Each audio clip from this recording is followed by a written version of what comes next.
అండి అందరికీ welcome to me and my kitchen. ఇవాళ నేను చూపించబోయేది పన్నీర్ కర్రీ. ఇక్కడ మా హస్బెండ్ ఇలా ఎందుకు అన్నారో నేను లాస్ట్లో చెప్తాను, ఓకేనా. ఫస్ట్ కడాయి తీసుకొని ఆయిల్ పోసుకుందాం. ఆయిల్ కొంచెం హీట్ అయ్యాక మనం ముందుగా కట్ చేసి పెట్టుకున్న పన్నీర్ ముక్కల్ని తీసుకున్నాం. నేను ఇక్కడ 200 గ్రామ్స్ పన్నీర్ తీసుకున్నానండి. తీసుకొని మనకి ఇష్టమైన సైజెస్లో కట్ చేసుకోవచ్చు. నేను ఇక్కడ చిన్న చిన్న ముక్కలుగా కట్ చేసి పెట్టుకున్నాను. పెద్ద పీసెస్ కంటే కూడా ఇలా చిన్న చిన్న పీసెస్గా కట్ చేసుకుంటే మనకి తినేటప్పుడు ఒక్కొక్క బైట్లో ఒక్కొక్క పన్నీర్ పీస్ వస్తుంది అనమాట. ఇలా ఆయిల్లో వేసుకున్న తర్వాత కొంచెం ఉప్పు కొంచెం పసుపు వేసుకొని ఫ్రై చేసుకోవాలి. ఇలా ఫ్రై చేసుకుంటే మనకి పన్నీర్ పీసెస్ కూడా ఉప్పు పసుపు అనేది పడుతుంది. ఒక 10 మినిట్స్ ఇట్లా లో ఫ్లేమ్లో కనుక ఫ్రై చేసుకుంటే గోల్డెన్ కలర్లో వస్తాయి అన్నమాట. ఇలా వచ్చిన పన్నీర్ పీసెస్ని వాటర్లో వేసుకుందాం. ఈ వాటర్ అనేది మనం రూమ్ టెంపరేచర్ నార్మల్ వాటర్లో వేసుకోవచ్చు. ఇలా వేసుకుంటే ఏంటంటే మనకి పన్నీర్ పీసెస్ స్పాంజీగా ఉంటాయి. ఓకే, తర్వాత అదే కడాయిలో ఇంకొంచెం ఆయిల్ వేసుకొని నేను చూపించిన స్పైసెస్ వేసుకోవాలి. ముందుగా చాప్ చేసి పెట్టుకున్న ఆనియన్స్ వేసేద్దాం. నేను ఇక్కడ 2 పెద్ద ఆనియన్స్ తీసుకున్నానండి. ఆనియన్స్ అనేది మనకు గ్రేవీ రావడానికి యూజ్ అవుతుంది. ఆనియన్ అనేది మంచిగా గోల్డెన్ కలర్లో ఫ్రై అవ్వాలి. మంట మనకి లో ఫ్లేమ్లో కానీ మీడియం ఫ్లేమ్లో కానీ ఉంచుకొని ఫ్రై చేసుకోవచ్చు.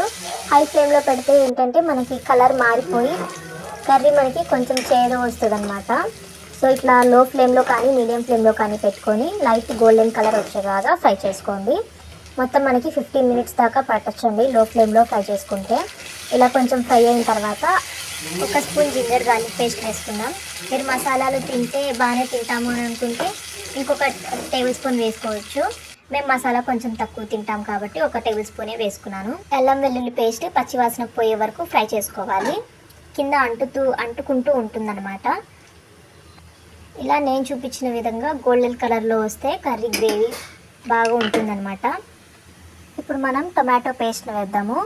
ఇదేంటంటే నేను ఆనియన్స్ ఫ్రై అయ్యేలోపు 2 మీడియం సైజ్ టొమాటోస్ ఒక చిన్న కప్పు పెరుగు వేసి ఎంత ఫైన్గా వస్తే అంత ఫైన్గా పేస్ట్ చేసుకొని పెట్టుకోవాలి. ఆ పేస్ట్ని ఇక్కడ వేసేసుకుందాం. మొత్తం ఒకసారి కలిపేసి మూత పెట్టి మగ్గనివ్వాలి. ఇది మొత్తం ప్రాసెస్ నేను మీడియం ఫ్లేమ్లో పెట్టే చేశాను. ఇలా మగ్గిన తర్వాత మధ్య మధ్యలో కలుపుకుంటూ ఉండాలి. ఈ టైంలో మనం ఏదైనా పని ఇంట్లో చేసుకోవచ్చు. సో ఇలాగా మధ్య మధ్యలో కలుపుకుంటూ ఉండాలి. అడుగంటితే మళ్ళీ గ్రేవీ కాలిపోతుంది అన్నమాట. ఇలా కొంచెం మగ్గిన తర్వాత రుచికి సరిపడా సాల్ట్, కొంచెం పసుపు, కొంచెం కారం, కొంచెం ధనియా జీరా పౌడర్ వేసుకోవాలి. ఇలా మొత్తం కలుపుకుంటూ ఉండాలన్నమాట. కింద అడుగంటకూడదు. నేను ఇది చేసుకుంటూ మా బుడ్డోడికి స్నానం చేపించేశానండి. ఎందుకండి హాయ్ చెప్తున్నాడు అందరికీ. హాయ్. చూసారా, ఒక 15 to 20 మినిట్స్లో మనకి ఇలా ఆయిల్ సపరేట్ అవుతుందన్నమాట. టొమాటోస్ మొత్తం వేగాక 2 పచ్చిమిర్చి కట్ చేసుకొని వేసుకుందాం. పచ్చిమిర్చి డీప్ ఫ్రై ఏమి అవసరం లేదండి, ఇలా లాస్ట్లో వేసుకుంటే సరిపోతుంది. ఇలా పచ్చిమిర్చి వేసిన తర్వాత మొత్తం ఒకసారి కలిపేసుకొని ఇందాక మనం వాటర్లో వేసి పెట్టుకున్నాం కదా పన్నీర్ ముక్కలు, ఆ మొత్తం వేసేసేయాలండి. ఇలా వేస్తే ఇంకా మనకి కర్రీ గ్రేవీ దీంతోనే వచ్చేస్తుంది. తర్వాత దీంట్లో రుచికి తగ్గట్టు సాల్ట్ అడ్జస్ట్ చేసుకోవాలి. కొంచెం గరం మసాలా పౌడరు, కొంచెం కసూరి మేతి క్రష్ చేసుకొని మొత్తం ఒకసారి కలిపేసుకొని మూత పెట్టుకొని ఒక 5 మినిట్స్ అట్లా ఉడికించుకోవాలి. ఇక్కడ మనం మంటని హై ఫ్లేమ్ యూజ్ చేసుకోవచ్చు. ఇట్లా మూత తీసిన తర్వాత వాటర్ బబుల్స్ వచ్చేయి, ఆయిల్ మొత్తం చక్కగా సపరేట్ అయిపోయింది కదా. ఇలా అయిపోతే మన కర్రీ రెడీ అయిపోయినట్టు. తర్వాత కొత్తిమీర చిన్నగా చాప్ చేసుకొని గార్నిష్ వేసేసుకోవాలి.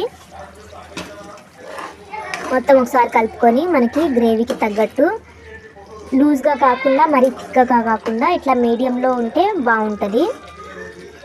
ఇలా నేను చూపించిన విధంగా స్పూన్తో తీస్తే జారుగా కాకుండా టైట్గా కాకుండా ఇట్లా ఉండాలి. అప్పుడు స్టవ్ కట్టేసుకోవాలి. అంతే అండి, వేడివేడిగా మన పన్నీర్ కర్రీ చాలా టేస్టీగా వస్తుంది. ఇది మనం రోటీ కానీ అన్నం కానీ బిర్యానీలో కానీ చాలా టేస్టీగా ఉంటుంది. నేను ఇక్కడ చపాతీలో వేసానండి. ముందు మా హస్బెండ్ ఇట్లా ఎందుకు అన్నారో తర్వాత చెప్తా అని చెప్పాను కదా. నేను వీడియో తీస్తుంది తెలిసి కావాలని అట్లా అన్నారనమాట. కానీ కర్రీ మాత్రం చాలా టేస్టీగా ఉందండి. మీకు ఈ పన్నీర్ కర్రీ రెసిపీ నచ్చితే ట్రై చేయండి.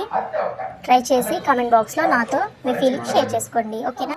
Bye bye.